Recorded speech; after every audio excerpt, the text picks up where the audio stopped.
So the first test that we're going to do is the Thomas test. This is the muscle length test for the iliopsoas and the rectus femoris.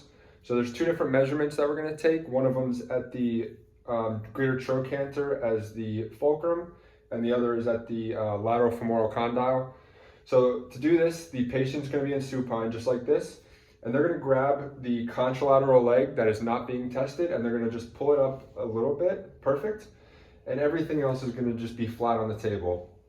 So before we do it, we're going to find our landmarks. We have the greater trochanter here. Our stationary arm is going to be midline of the axilla, parallel to the table, and our moving arm is going to be pointing at the lateral femoral condyle. So we're going to palpate the ASIS as the patient goes down into hip extension. So what we're going to do is have you drop this leg off the table, and you're just going to feel for the ASIS popping up, which in her case it's not yet, but she is limited due to this table being short.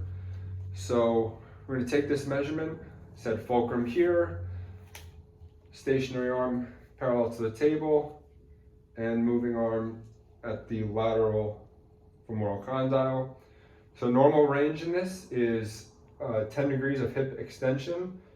As I mentioned, the patient is limited here by her foot hitting the floor right now, but she does have about 4 degrees of extension here.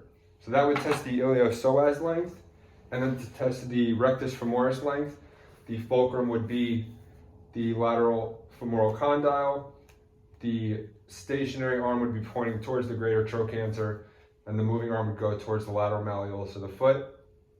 And normal range here would be, or normal length here would be about 80 degrees of knee flexion, which the patient has clearly. Before moving into this ankle manual muscle test, I do want to mention that Thomas test we just performed would be performed bilaterally just to compare measurements side to side. So now we're going to test the patient's dorsiflexion and inversion manual muscle test. So to start off, the patient's going to be in the seated position.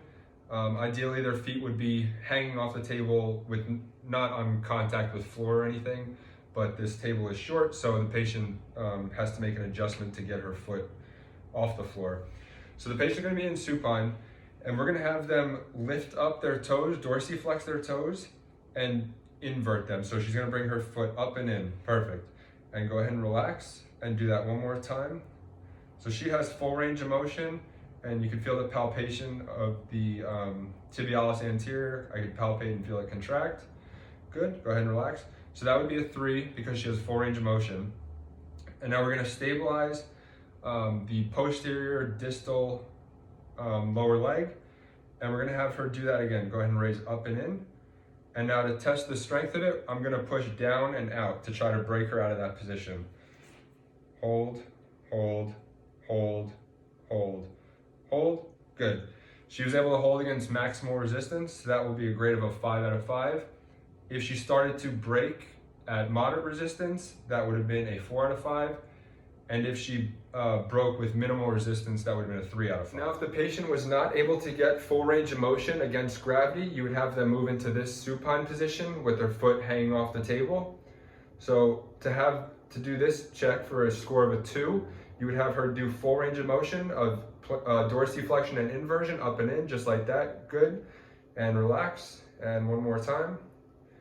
And she has full range of motion, and you can feel a contraction of the tibialis anterior. So that would be the score of a 2.